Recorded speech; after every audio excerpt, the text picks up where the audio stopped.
Você acha que a posição de Valdemar da Costa Neto nesse vídeo é uma estratégia para defender Bolsonaro?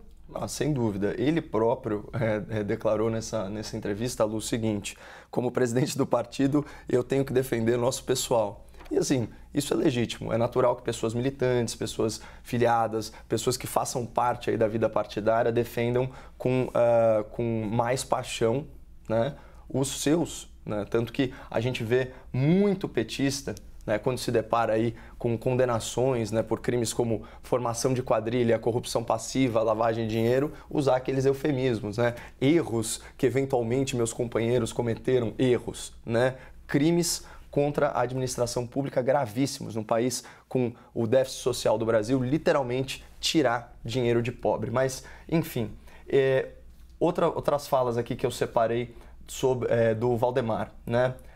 Ele disse o seguinte: é triste ver que a maior parte da imprensa está dando que Bolsonaro será impedido, né? Ou seja, que ele ficará inelegível por 8 anos, até 2030, que vão impedir Bolsonaro de ser candidato daqui para frente, dizendo que Bolsonaro será impedido. Como pode falar isso antes do julgamento? Vamos esperar o julgamento, vamos confiar na justiça e vamos pedir firmeza na lei para a gente não ter problema.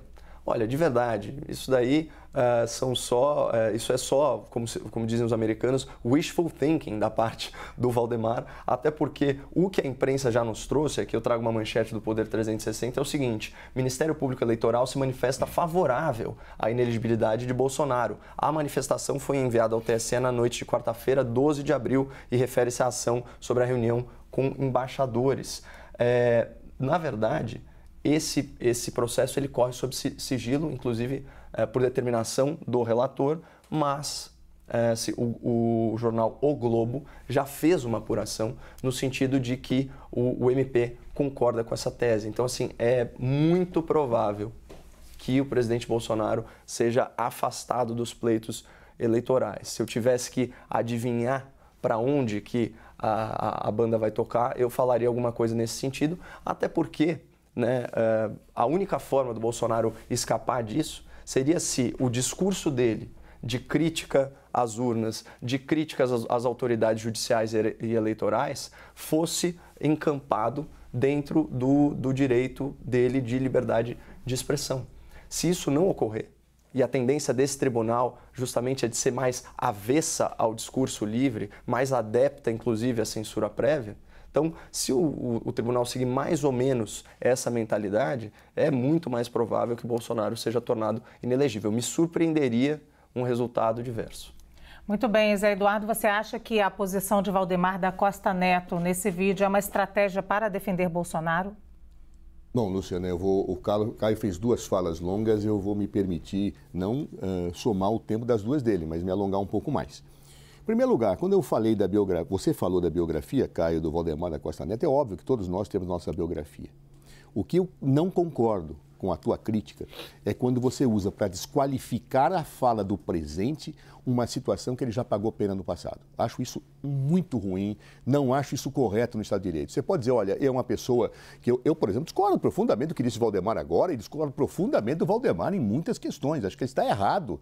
Eu, como deputado, fui deputado com ele e várias vezes tive embate com ele. Agora, eu não utilizo situações de cumprimento de pena do passado para desqualificar o presente. Eu não acho isso humanisticamente correto e foge completamente às premissas do Estado de Direito. Você defende o Estado de Direito, não é isso, Caio? Então, eu queria fazer esta observação para uma reflexão. Não se usa um crime do passado para desqualificar declarações do presente. Vamos analisar as declarações, onde elas são boas ou são más. Agora, pegar a pessoa que pagou uma pena para dizer que ela só fala coisas que não deve, me desculpe, não acho que é um bom argumento. Num Estado de Direito, pelo menos numa visão humanista. Segundo lugar, na tua intervenção, não a de agora, mas a de antes, você citou uma série de matérias e noto que você tem um arquivo muito bom jornalístico, só que ele parou em 2000, na década de 10 do século XXI. Ou seja, várias das falas que você já falou, ministros já se retrataram, já disseram que foram induzidos a erro. Mas, no entanto, você pega as do passado para citar, e não as depois. Por quê? Vale a palavra do passado e não vale a de hoje da mesma pessoa? Qual o critério? É um critério que você faz uma seletividade argumentativa e retórica, mas efetivamente não tem um compromisso de verdade com a pessoa que você cita. Várias das pessoas que fizeram esta crítica disseram: fui induzido a erro, inclusive por Sérgio Moro.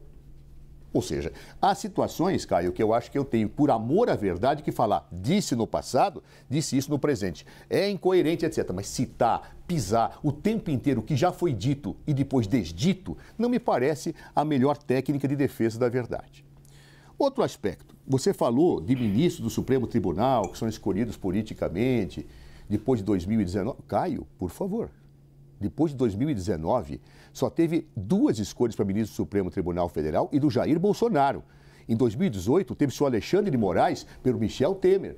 As escolhas feitas pelos governos do PT são de antes de 2016, ou seja, os ministros são praticamente os mesmos. Dos 11 ministros da Suprema Corte, 3 mudaram. Apenas 3 mudaram. E as decisões que foram tomadas revelam embates que não passaram, inclusive, pela sua nomeação. Por exemplo, vários ministros nomeados por Dilma Rousseff eram favoráveis à execução já da decisão condenatória em segunda instância. Ou seja, isso não passa por este alinhamento que você quer fazer crer, Caio. Eu acho que não me parece correto também fazer análise das decisões da Suprema Corte por esse ponto de vista. Isso apenas aponta para algo que eu disse. Um juiz de primeira instância, quando coleta provas com parcialidade, quando ele coloca a sua convicção na colheita da prova e afasta as provas que podem derrubar a sua convicção, é um juiz suspeito. É isto que depois, mais tarde, se percebe. Claro. Em relação às mensagens do Intercept Brasil, que ironia, Caio, que ironia, você defendendo que elas são ilegais, são mesmo. Por isso não foram juntadas no processo. Não foram juntadas no processo. Comete você um equívoco.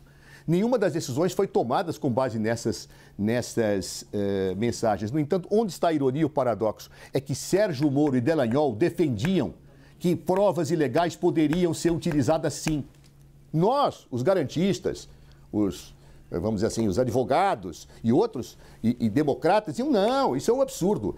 Mas dentre as 13 medidas, ou 11, sei lá quantas eram, de combate à corrupção, Dallagnol e Moro diziam, tenho que poder utilizar provas ilegais.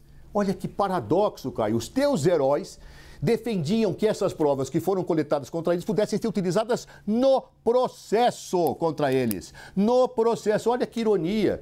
Mas, no entanto, quando vieram a público, foram os primeiros que disseram, não, isso é legal, isso não pode ser falado. Não sei se eu falei ou se eu não falei. Alguém sabe se falou ou não falou com aquela profusão de linguagens e troca de situações que foram reveladas? Claro que eles não quiseram dar legitimidade, não disseram nem que sim, nem que não, ficaram em cima do muro para não dizer eu falei isto. E mais, tiveram uma grande vantagem, correta vantagem, dessas provas não serem utilizadas contra eles, porque se fossem utilizadas aquelas provas, eles estariam hoje na cadeia. É que nós, democratas, entendemos que isso não podia ser feito. Mas se eles tivessem aprovado a lei que eles defenderam, que aqueles que você defende, diz que não são abusivos, propunham, eles estariam hoje atrás das grades. Felizmente não estão, não por isto, porque deveriam estar atrás das grades por outras razões. Mas com provas ilegais, eu sou contra que se junte no processo. Mas eu posso fazer apreciações políticas, Caio. Aquelas provas, evidentemente, mostram e se coadunam com os fatos, mostram o arbítrio e por isso eles não tiveram coragem de dizer que não disseram. Por isso não tiveram coragem, porque eles sabem que não dava para negar. Então eles diziam, não sei se é verdade, pode ser truncado. Ou seja, o silêncio deles em relação a essas falas é a prova política, não jurídica, porque jurídica, o mundo do direito não permite que se pegue essas mensagens, mas política de que efetivamente aquilo tudo é verdadeiro.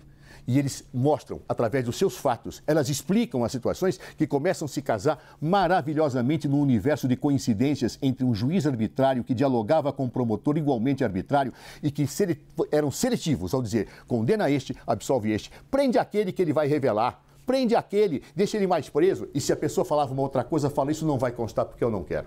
É isso que está sendo evidenciado. É isto que o juiz Apio estava tentando levantar e que, ao parecer, é uma situação bastante nebulosa em que ele foi afastado antes mesmo de ser ouvido e que aí, então, há acusações de várias fontes em relação à suspeição de alguns daqueles juízes que efetivamente decidiram sobre esta matéria e continuam a decidir.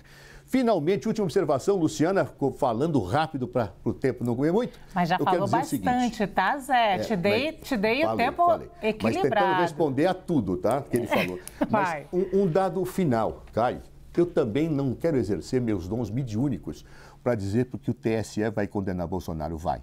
Não é porque os juízes são parciais, como disse Dallagnol. Não é porque os juízes são petistas. É porque as provas contra Jair Bolsonaro são brutais. Não se trata de liberdade de expressão.